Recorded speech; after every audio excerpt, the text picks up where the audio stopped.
नमस्कार दोस्तों। तैयारी विद प्रभास चैनल में आपका स्वागत है। दोस्तों, आप लोग की पढ़ाई कैसी चल रही है?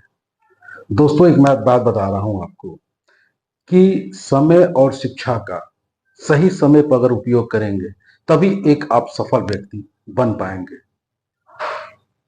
दोस्तों, इसी कड़ी में हम लोग आगे चलते हैं कि अभी हम लोग ने पिछले क्लास में उत्तरी पर्वतीय प्रदेश के बारे में और उसके बारे में पढ़ा।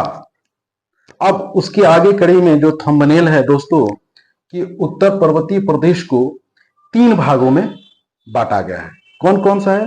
तो ट्रांस हिमालय, दूसरा है आपका हिमालय पर्वतीय प्रदेश और तीसरा है पूर्वांचल की पहाड़ियां। दोस्तों, हम तीनों के बारे में बारी बारी से पढ़ेंगे और समझेंगे कि इसमें किस चीज का प्रयोग किया गया है। ठीक है दोस्तों, अब हम लोग पढ़ेंगे ट्रांस हिमालय। और यह हिमालय पर्वत के उत्तर में इसका विस्तार है। और जैसा कि यह ट्रांस हिमालय जम्मू कश्मीर से लेकर तिब्बत तक इसका विस्तार है और सबसे तिब्बत में है, इसलिए इसको ट्रांस हिमालय बोला जाता है।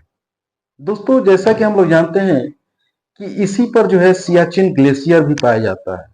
आप इसमें दिया है कि काराकोरम, लद्दाख और काराकोरम, लद्दाख और जास्कर। जैसा कि दोस्तों हम लोगों ने पढ़ा कि काराकोरम, लद्दाख, जास्कर। ठीक है दोस्तों, तो इसमें क्या है कि अगर ट्रांस हिमालय की बात है तो ट्रांस हिमालय में जो सबसे ऊंची चोटी है उसको हम लोग बोलते हैं K2, यानी गाडविन ऑस्टिन। ठीक है दोस्तों, तो ये सबसे ऊंची चोटी है जो पाक के अधिकृत है, पीओके। ठीक है, उसके बाद हम लोग आते हैं दोस्तों कि काराकोरम में ही जो है आपकी जो है कई ग्लेशियर है, जैसे सियाचिन ग्लेशियर है, बियाफो है, विस्पर है, आदि तमाम जो है ग्लेशियर पाए जाते हैं। दोस्तों, उसी के कड़े में आगे हम लोग बढ़ते हैं। काराकोरम के बाद लद्दाख। जैसा कि हम लोग जानते हैं कि लद्दाख में एक सबसे ऊंची चोटी पाई जाती है राकापोसी, जो सबसे खड़ी ढाल वाली चोटियों में से एक है। और उसी के पूर्व में कैलाश पर्वत पाया जाता है, जो ये तिब्बत में पड़ता है और हिंदुओं का एक धार्मिक स्थल है जास्कर। दोस्तों, हम लोग जैसा जानते हैं कि जास्कर जास्कर लद्दाख और जास्कर के बीच में सिंधु नदी बहती है। ये सब जो सिंधु, सतलज और ब्रह्मपुत्र नदियां हैं से एक हैं।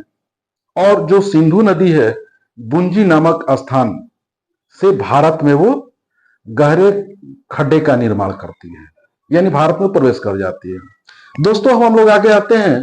जैसा कि हमारा जिस पे चर्चा हो रही थी वो ट्रांस हिमालय। ठीक है दोस्तों, तो ट्रांस हिमालय के बारे में हम लोग बता रहे थे कि जैसे मान लीजिए दोस्तों, मैं तो बहुत अच्छा एक चित्र नहीं बना पाता हूं, फिर भी मैंने कुछ ड्रा किया है।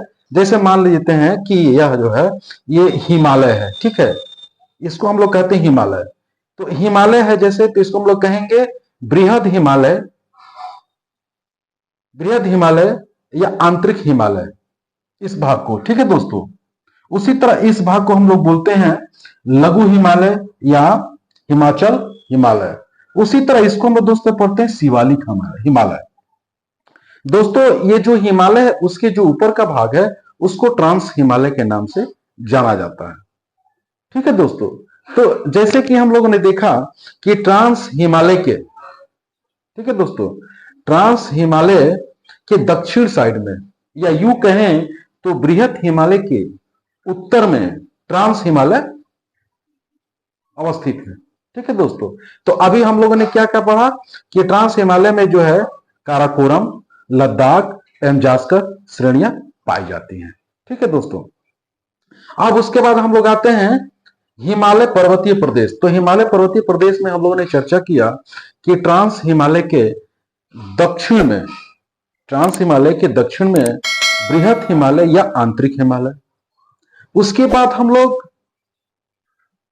बृहद हिमालय के कंचनजंगा, म म से मकालू, ध ध से धौलागिरी, न न से नंगा पर्वत, अ से अन्नपूर्णा, और उसके बाद न से नंदा देवी, और नाम से नमचरबवा, और केदारनाथ। दोस्तों आप लोग जानते ही हैं कि केदारनाथ टेम्पल जो है 12 ज्योतिर्लिंगों में से एक है, तो इसके बारे में आप लोग जानते हैं।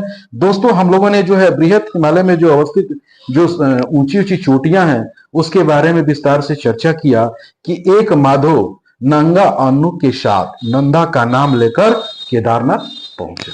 दोस्तों इस तरह से हम लोगों ने जो है बृहद हिमालय या आंतरिक हिमालय के बारे में विस्तार से चर्चा कर लिया। अब हम लोग दोस्तों आते हैं कि लघु हिमालय या हिमाचल हिमालय के बारे में थोड़ा हम लोग चर्चा करेंगे। दोस्तों इसमें जो इसका जो है जो इसकी ऊंचाई है जिसको हम लोग बोलते हैं लघु हिमालय, यह जो है 3700 मीटर से लेकर 4500 मीटर तक इसकी ऊंचाई है। ठीक है दोस्तों, और जो बृहद हिमालय और लघु हिमालय के बीच में जो उसको अलग करता है उसको बोलते हैं मेन सेंट्रल थ्रस्ट। ठीक है दोस्तों, अब हम लोग आते हैं दोस्तों लघु हिमालय में कुछ पर्वत श्रेणियां हैं, जैसे आपकी आती है पीर पंजाल। तो पीर पंजाल दोस्तों जम्मू कश्मीर में, धौलाधर हिमाचल प्रदेश में है। फिर उसके बाद आता है आपका महाभारत, तो ये आपका नेपाल में है, और नागटिब्बा है उसके बाद। तो दोस्तों ये कुछ मैंने जो है वेरी इंपॉर्टेंट जो है चोटी है उसके बारे में चर्चा कर दिया।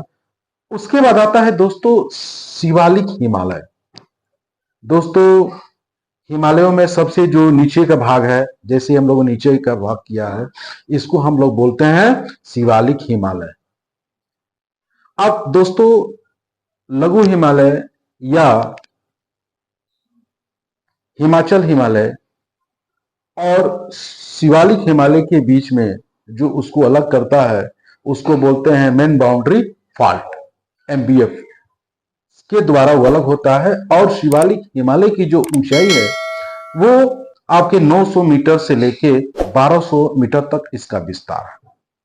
तो ये पाकिस्तान के पोतवार से है स्टार्ट। ठीक है दोस्तों, ये इसका विस्तृत है।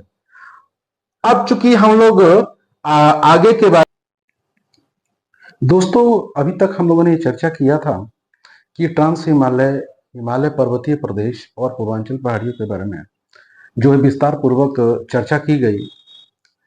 अब हम लोग आगे जो चर्चा करते हैं, चूंकि हम लोग ने तो दो चीज को पढ़ा दिया, ट्रांस हिमालय और हिमालय पर्वत। चूंकि हिमालय पर्वत में एक चीज छूट गया था कि जो लघु हिमालय या हिमाचल हिमालय और शिवालिक हिमालय के बीच में जितने स्वास्थ्यवर्धक हम लोग मसूरी है, दार्जिलिंग है या शिमला है आदि जो भी जो है स्वास्थ्यवर्धक, ये सब उसी में पाई जाती हैं। ठीक है दोस्तों, अब हम लोग चलते हैं आगे कि एक आता है अब पूर्वांचल की पहाड़ियां। पूर्वांचल की पहाड़ियां में क्या है, ये जो नॉर्थ ईस्ट में जो इसका विस्तार है, ठीक है दोस्तों, उसके बारे में हम लोग चर्चा करेंगे।